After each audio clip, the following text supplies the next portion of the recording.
지금 현재 중국의 발전 단계상으로 그리고 미국의 제재로 인해서 과거보다 생산성의 증가 속도와 GDP 성장은 분명히 느려질 것입니다. 하지만 저는 세상의 모든 제조업을 다 가지고 있는 중국은 앞으로 자기 나름대로의 혁신을 통해서 어느 정도의 성장을 지속할 수 있다고 생각합니다. 더 큰 문제는 우리는 과연 어떻게 할 것인지입니다.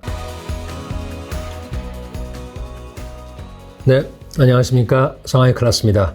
오늘은 안개로 가득 찬 중국 속으로 가보도록 하겠습니다. 1978년 개혁개방 당시에 중국의 1인당 GDP는 156달러로 당시 우리나라의 인당 GDP였던 1270불, 그리고 아프리카 사하라 이남 지역의 평균 1인당 GDP였던 495불의 3분의 1 수준에 불과했습니다. 그리고 지금의 GDP 규모는 구매력 평가로는 세계 1위이고 시장 환율로는 2위. 그러니까 3위인 일본의 GDP 규모의 3배가 넘습니다. 중국은 120개 나라의 최대의 또 70개 나라의 두 번째 무역 당사국이면서 이 수치는 약 90% 이상의 전 세계 국가의 1위 아니면 2위의 무역 파트너가 바로 중국이라는 이야기입니다. 이런 사실만 보면 중국은 큰 문제가 없고 안정적으로 쭉 성장할 것 같은데 왜 요 근래에 이렇게도 많은 우려와 비난, 또 불확실성, 심지어 위험론의 또 붕괴론까지 제기가 되고 있는 걸까요? 중국 스스로는 이런 한치 앞이 내다보이지 않는 상황을 100년 만의 대변혁이다. 중국어로는 百年未有之大变局라는 말로 표현을 하는데 이 말은 2018년 6월 달에 시진핑 주석이 외교부 공작회의에서 했던 말입니다. 중국을 잘 아는 전문가들은 여기에 관심을 가지고 또 다양한 해석을 합니다. 저는 북경대 리니프 교수팀의 연구 결과를 가지고 제 나름대로의 해석을 더해서 말씀드리겠습니다. 1900년도에 미국과 영국, 독일, 프랑스, 이탈리아, 그리고 러시아, 오스트리아, 헝가리 제국 이렇게 8개의 나라가 베이징을 침략을 했습니다. 다 아시다시피 그 시절은 명분이 없으면 만들어서라도 침략을 하고 식민지를 만들어가던 시절이었습니다. 그 당시에 구매력 평가 기준, PPP 기준으로 이 8개 국가들의 글로벌 GDP 점유 비중은 50%가 넘었었습니다. 그리고 100년이 지난 2000년 G8이라는 8개 국가가 있습니다. 100년 전과 달라진 것은 1차 세계대전으로 붕괴되어 버린 오스트리아 헝가리 제국이 빠지고 캐나다가 들어왔다는 사실뿐입니다. 2000년의 G8의 GDP는 여전히 전 세계의 거의 절반인 47%였습니다. 1900년에는 50%, 그리고 2000년에는 3% 빠진 47%니까 100년간 거의 변함이 없었던 겁니다. 그런데 그 뒤 18년이 지난 2018년에는 G8의 경제 총량이 34%로 무려 13%나 급락했습니다. 20세기에도 물론 다양한 위기가 있었고 이 8개 나라가 방향을 정하고 결정을 하면 다른 나라들은 그것을 따라가기만 하면 그만이었습니다. 어떤 식으로든 말이죠. 그러나 2008년 서프라임 위기는 G8으로도 해결이 안 되는 초대형 사고로 당시에 미국 대통령이었던 조지 W 부시는 2008년 12월에 G20의 정상들을 소집하여 공동 대응을 제안합니다. 세계 질서는 그 뒤에 G8에서 G20로 바뀝니다. 비유적으로 말씀을 드리면 회사의 지분이 50%인 오너는 자기 하고 싶은 대로 하지만 특수관계인 7명의 주주를 합해서도 3분의 1밖에 안 되니까 불안해서 우호지분 12명을 더 껴준 겁니다. 그런데 100년간 변함이 없었던 이런 전 세계의 그 경제 규모가 왜 18년 만에 13%나 감소했을까요?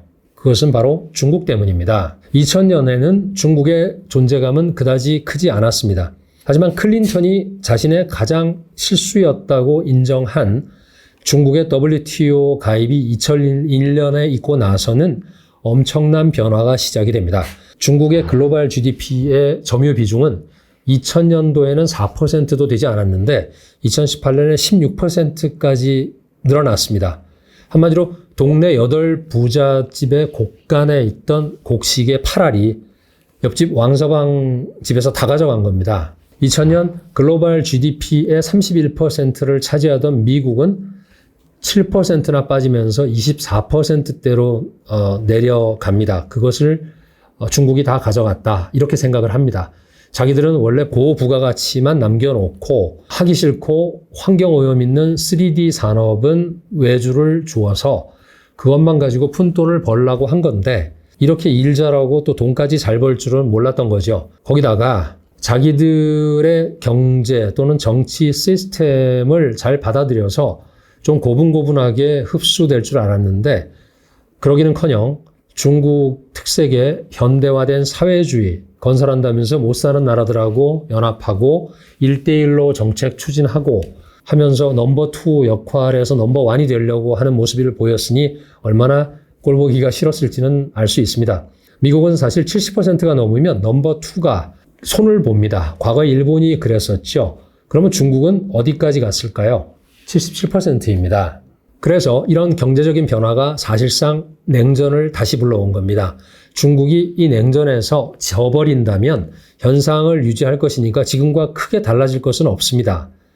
국제 질서가요. 하지만 중국이 잘 버틴기고 또 혹시라도 이기게 된다면 그 이겼다는 기준은 도대체 뭘로 잡는 것이 맞을까요? 제 생각에는 1인당 GDP입니다. 이것은 평균 노동 생산성과 기술의 차이를 의미하며 또 기술의 차이는 정치적으로 또는 경제적으로 군사적으로 상대방을 억압할 수 있는 힘이 되는 것입니다. 또 1인당 GDP는 객관적으로도 측정이 가능합니다. 2020년의 시장 환율 기준으로 1인당 GDP는 미국이 중국의 6배입니다. 즉 중국은 미국의 16%에 불과합니다. 그러나 만약 중국이 1인당 GDP가 미국의 절반이 된다면 미국도 어쩔 수 없을 것입니다. 그 이유는 두 가지 측면에서 볼 수 있습니다. 첫째는 인구입니다. 중국의 인구는 14억 명이고 미국은 현재 3억 3천만입니다. 중국이 더 늘어나기는 어려울 겁니다. 아기를 낳고 있지 않고 또 이민도 허용되지 않는 나라이기 때문에. 하지만 미국은 인구가 더 증가할 것입니다. 이민으로 인해서. 하지만 그렇다고 해도 10억의 차이, 즉 4배의 차이는 상당 기간 동안 유지될 것으로 봅니다. 그래서 중국의 1인당 GDP가 미국의 50%만 되면 중국의 GDP는 미국의 2배가 되는 것입니다. 또 중국의 잘 사는 동부 연해안 지역의 인구가 4억인데 이들의 1인당 GDP 규모가 미국 전체와 똑같아지는 것입니다. 두 번째는 그 상황에서는 지금처럼 하이테크 쪽에서 제재를 가하기가 어려울 것입니다. 산업이나 기술에서 이미 미국의 우위가 사라져 있을 것이기 때문입니다. 기술기업은 R&D를 해야 또 그것도 엄청나게 투자를 해야 기술적인 우위가 유지가 되며 R&D의 투자 능력은 현재 기술이 시장을 얼마나 가지고 지배하느냐에 달려 있습니다. 중국이 최대의 시장이 되면 미국의 기술기업들도 중국에서 수익을 올려야만 하며 이 시장을 잃으면 수익이 악화되고 R&D를 할 돈이 줄어들어서 결국 기술 우위를 지킬 수가 없으며 기업은 도태될 가능성이 큽니다. 미국의 하이테크 기업이 세계 최대의 중국 시장을 포기하거나 버릴 가능성은 적다고 봅니다. 중국의 1인당 GDP는 비록 16%에 불과하지만 앞으로 50%가 된다면 말씀드린 대로 상황은 달라질 것입니다. 그렇다면 중국은 어떻게 고속 성장을 할 수가 있을까요? 이것이 바로 우리와도 밀접한 관계가 있는 매우 중요한 문제입니다. 과연 우리나라는 이 큰 시장이 필요가 없을까요? 우리나라의 중국 전문가들은 이런 본질적인 문제에는 조금 무관심한 것 같습니다. 그리고 좀 자극적인 중국 부동산이라든가 중국 망국론 또는 대만 전쟁론 등을 거론하기도 합니다. 또 사회주의 국가라서 망한다는 식의 그런 사고는 1990년대 소련이 무너질 때의 그런 인식의 틀입니다. 중국 정부는 매우 전략적인데 우리 정부나 사회는 좀 감정적이라는 사실이 저는 좀 안타깝습니다. 발전이라는 것은 국민의 소득 수준이 계속 향상이 되는 것이고 그렇게 되려면 노동 생산성 수준이 계속해서 높아져야만 합니다. 생산성 수준을 계속 올리는 방법은 기존의 산업 또 기술 혁신을 통해서 더 새롭고 더 나은 기술을 도입하고 또 동시에 부가가치가 높은 산업을 끊임없이 만들어내어야 합니다. 그러면 부가가치가 낮은 산업의 노동력을 부가가치 높은 산업으로 재배치를 할 수가 있습니다. 이것이 바로 노동 생산성의 수준을 높이는 방법이며 이어서 소득도 올라가게 되는 것입니다. 이것은 선진국이든 개발도상국이든 다 동일하게 적용되는 법칙이지만 그 둘의 차이는 베끼느냐 아니면 만들어내고 창조하느냐의 그런 차이가 있습니다. 중국이 쓰는 기술이 선진국보다 못하니까 기술을 반드시 도입을 해야 되는데 이건 직접 개발하는 것보다 비용과 위험이 적고 또 시간도 빠릅니다. 이런 베끼기를 후발주자의 이점이라고 합니다. 과거 미국도 영국을 베꼈고 또 일본도 미국을 카피떴으며 우리나라도 일본과 미국을 베꼈습니다.